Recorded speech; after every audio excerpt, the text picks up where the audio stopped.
I know you read the title of this video and you're probably thinking these is one of those weirdo guys on the internet telling you to go through what you're about to do to yourself, but I'm telling you here right now that's not what this video is about.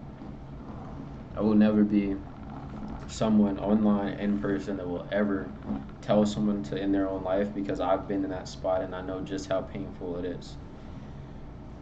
So if you click this video because you're in that headspace to where you think suicide is the solution, overdosing is the solution, shooting yourself is the solution, whatever it may be, I want you to watch this, because if this is the last video that you chose to watch before you decide, you know what, I'm gonna just hang it all up, then I hope that this could bring some light to your current situation that's obviously painful.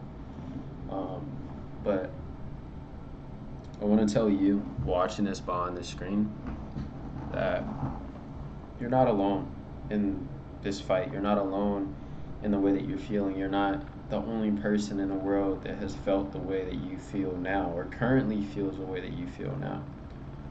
And I'm one of those people. And growing up, I always dealt with mental health issues. I always dealt with suicidal ideology. I always dealt with self-hatred. I always dealt with, these thoughts of, maybe all these other people would be better off if I was dead. Or I would be less of a burden to those people around me if I were to just not be alive anymore. Or that no one would care and no one would notice, and things would actually be better for everyone else if I was just gone. So I understand you, because I lived it.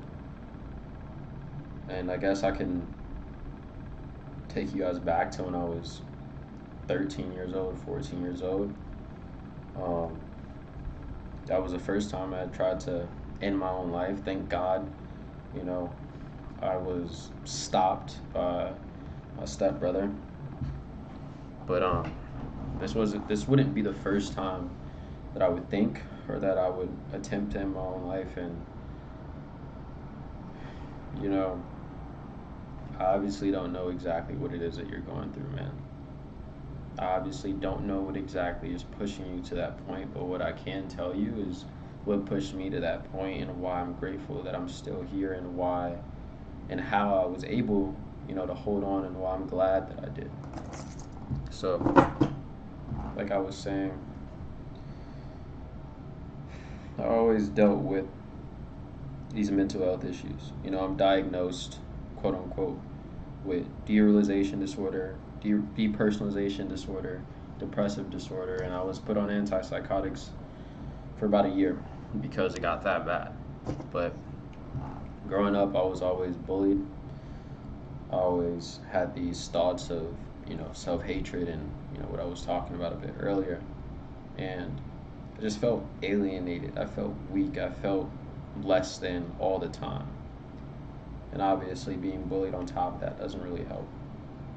Growing up being a younger kid, especially a younger teen, when you're trying to just figure out who you are, you're trying to deal with all the different changes in life, and, the changes in your body and people around you and all this different stuff. So, in my eyes, I was a very late bloomer, and, I was always the smallest guy in every single room that I walked into at that point. I was probably like 5 foot tall in high school. And, I would grow up in an age and, see guys around me get bigger, stronger, and, see like them get attention from girls, and how they're actually confident in themselves, and how they were able to, play sports and all this stuff and blah, blah, blah. Well, I just kind of stayed stuck small. I kind of stayed stuck being the punching bag, being the person that everyone else made fun of, being the person that, people didn't take seriously. And in that process, I learned to put a mask on. I learned to, you know, hide away the way that I truly felt. And this all plays a role into what I was saying before, so just bear with me. It's been a lot of years in the making to get me to this point, so it's going to take a little bit for me to explain it. But I started to mask the way that I felt.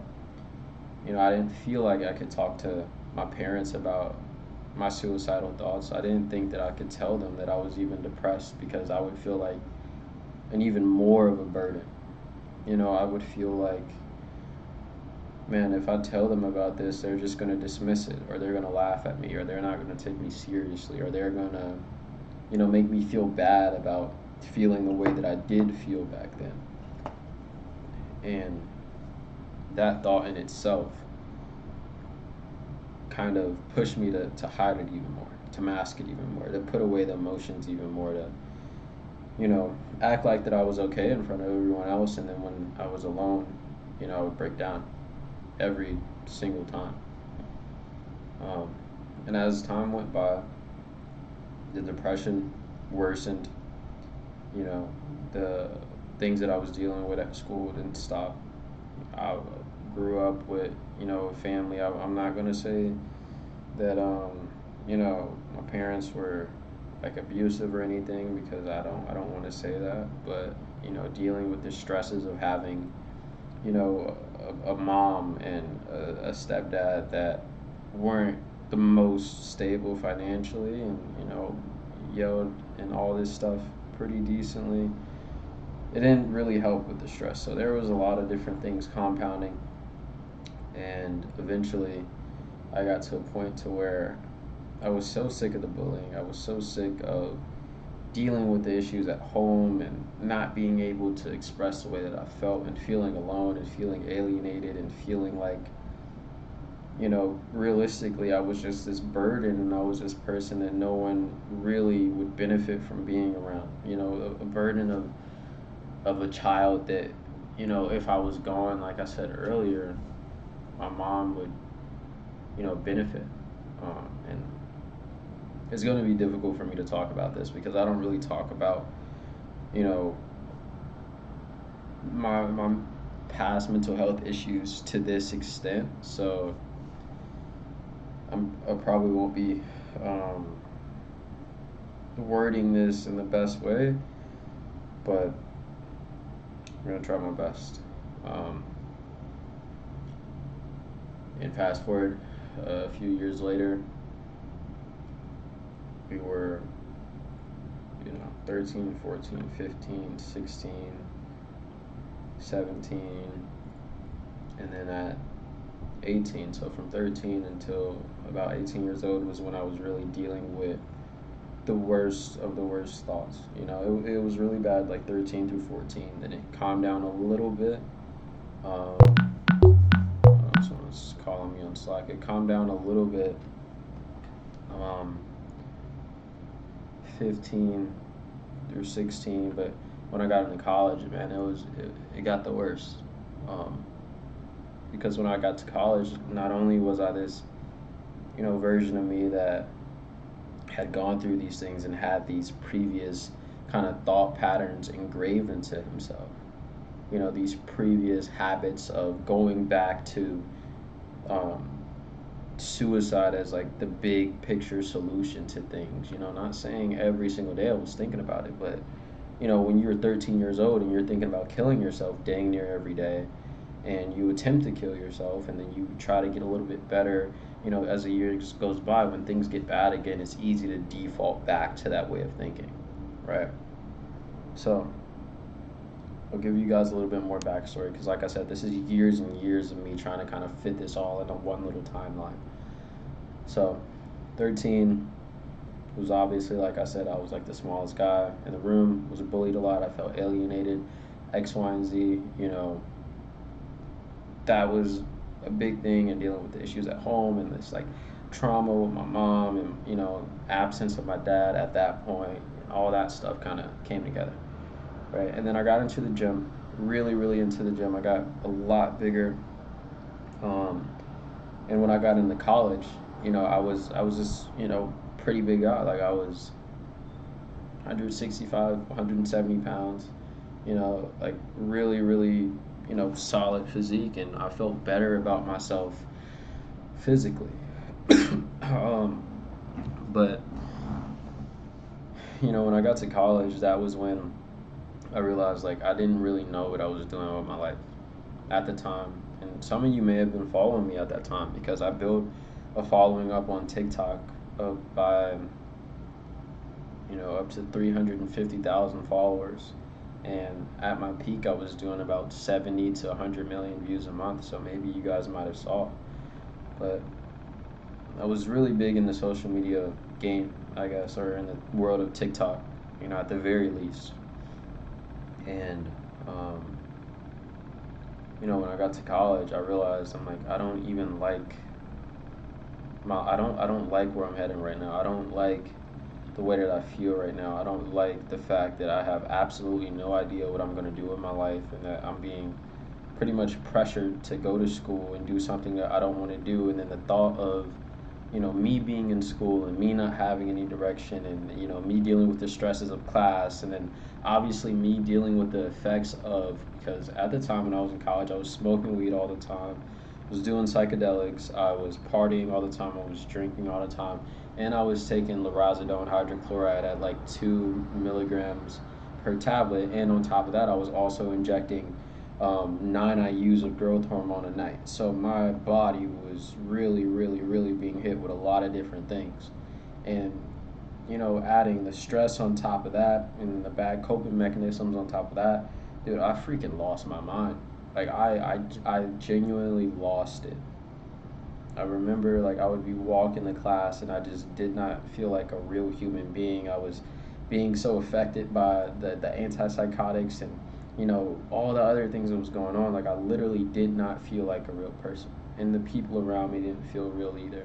And all these different factors came, just there's just more and more and more was stacking on, and then dealing with stresses of school, and then my grades slipping, and then me being threatened of, oh, if you don't do this and you're going to get kicked out of school, and then thinking, oh, like, what is my mom going to think about me? I'm a failure, I'm this guy. And then dealing with all this stuff with social media and being like, oh, I need to do this, I need to do that, and if I don't, then my views are going to tank, and all this. It's like all these different things are going on, and I was just like, dude, I don't even want to be here. Like, I don't even like myself. Like at that point, like I was so deep into degeneracy that I would look in the mirror and for that big chunk of time when I was younger, like my biggest problem was like, dude, I hate myself physically. No one takes me seriously. I'm insecure and all this stuff. And you know, when I got into college, dude, it was like the same feeling, but this time it was just the person that I was becoming because like I said, I had a good physique. Like I said, I was going to the gym consistently. If anything, that was the only productive thing I did.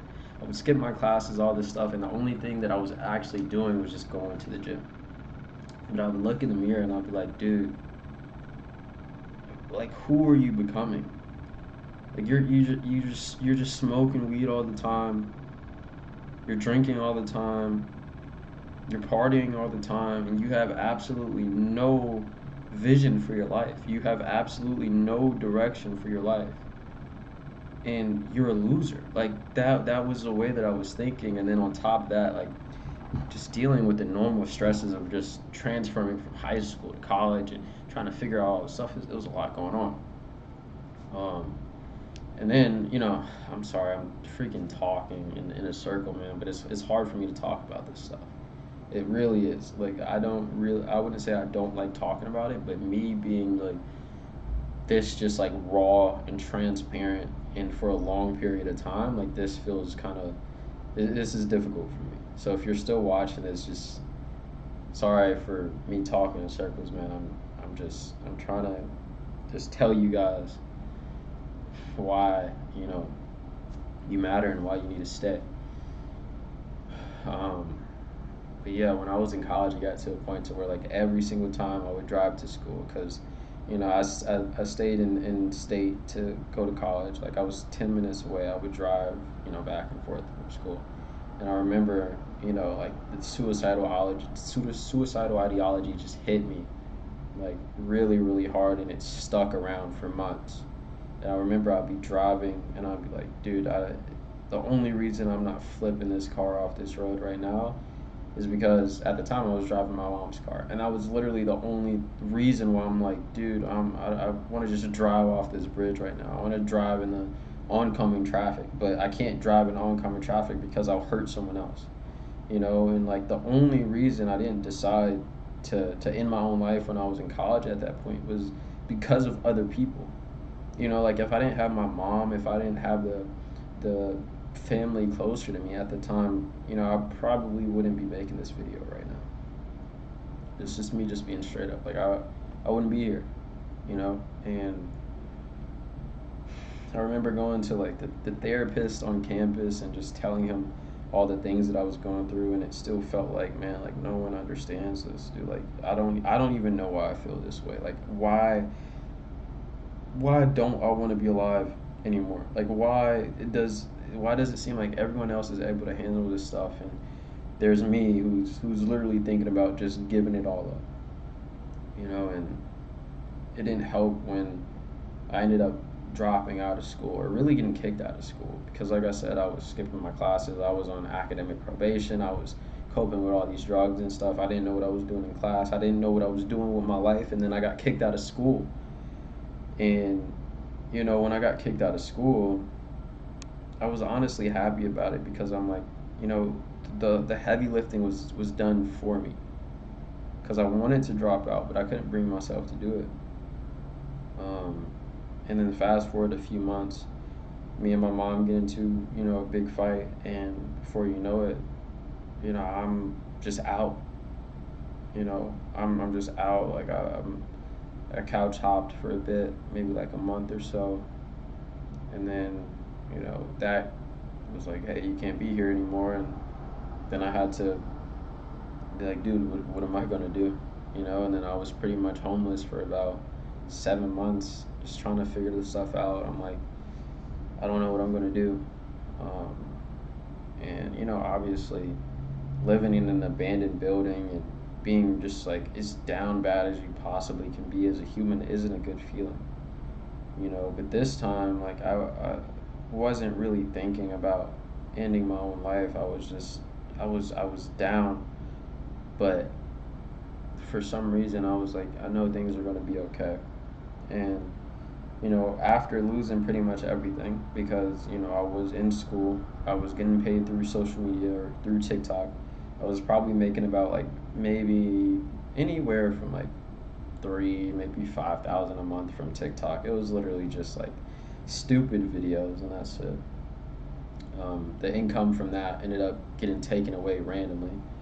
So you have this guy who used to be, you know, making money online pretty easily, going to school. You know, he wasn't too happy, but you know, he had friends and he was partying, and you know, he had drugs to keep him occupied for at least a little bit.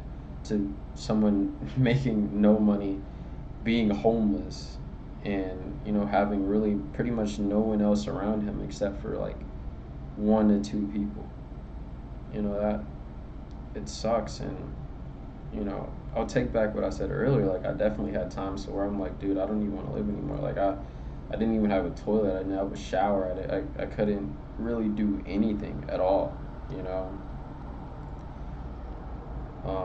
And throughout that whole time, from, you know, the beginning of my life until that point, like, I didn't really look up for any sort of help from anything outside of me, you know? Like, I dabbled in a bit of new age religion and, you know, psychedelics, obviously, like searching for something bigger. But in that low moment, you know, I cried out for help.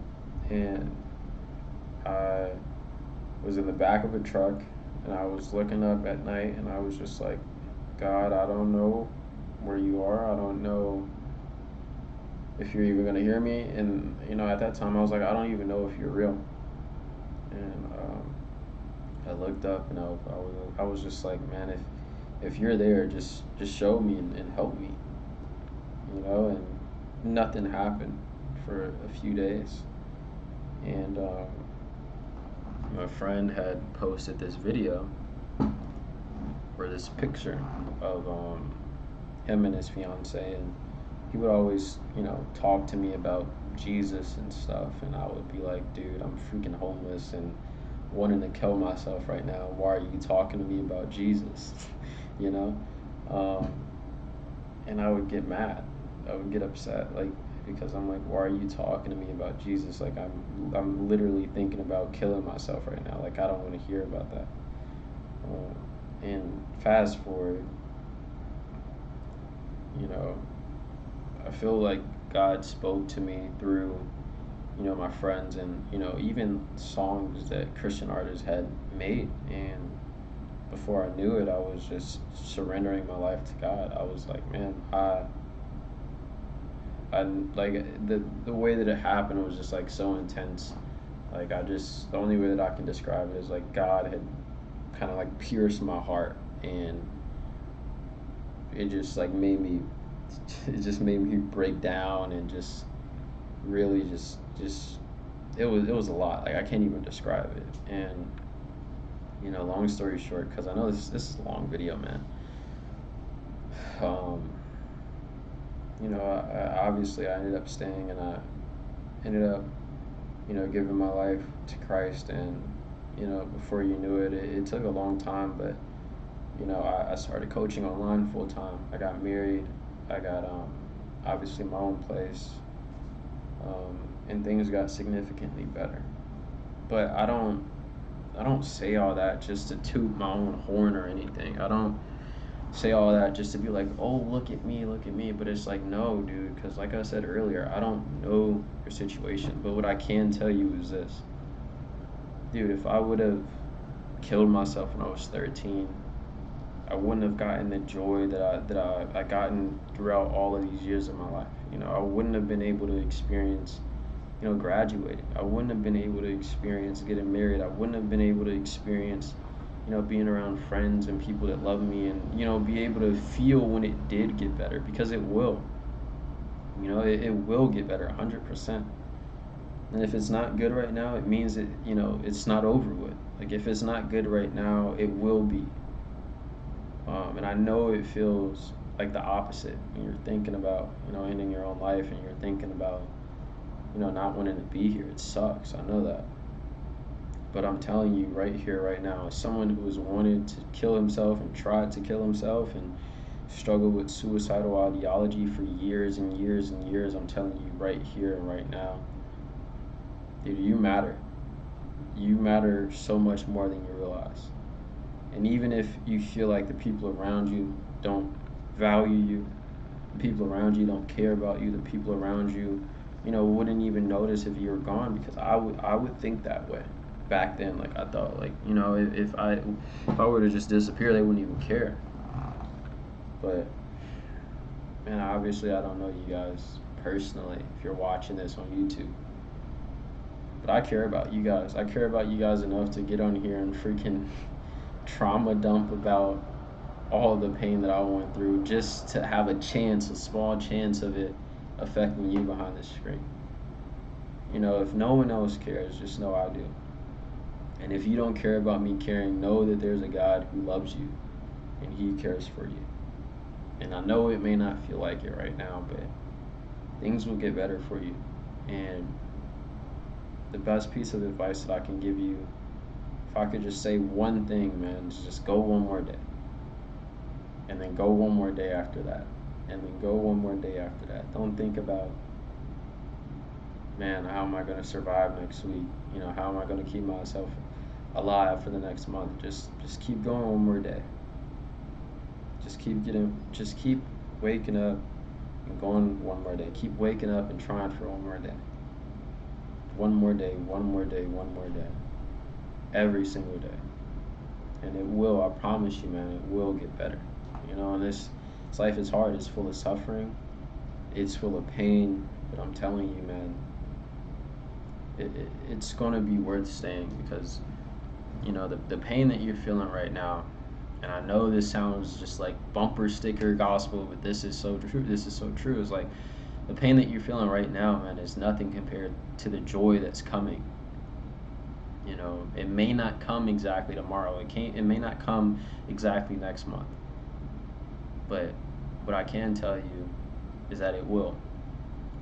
And one last thing that I would say, man, and I should have said this earlier, but like I said, it's hard for me to talk about this stuff, especially in this kind of context, and just how just raw this is. Um, what I'll tell you is this: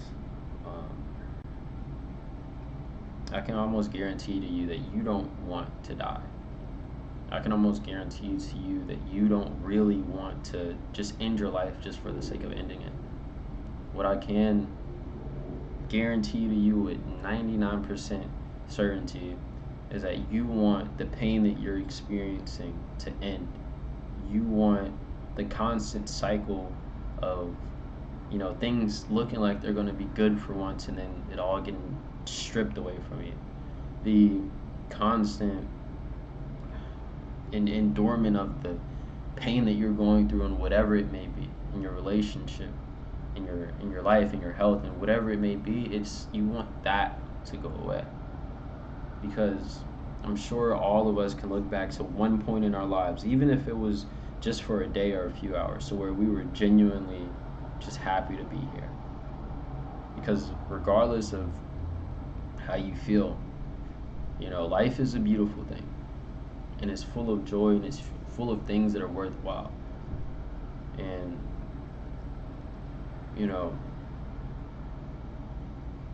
suicide isn't the answer. It isn't, just a button that you can press that'll magically fix everything. It's just a permanent solution to a temporary problem or a permanent solution to the temporary pain that you've been feeling. And I promise you that button is not a button that's worth it to press, because I've lost people around me to suicide, and obviously I've been a part of the crowd of people who wanted to commit suicide. And I can tell you firsthand, like from being on one side of it and also being on the other side of it, it's not it. It's not the right answer. I'm telling you, it's not.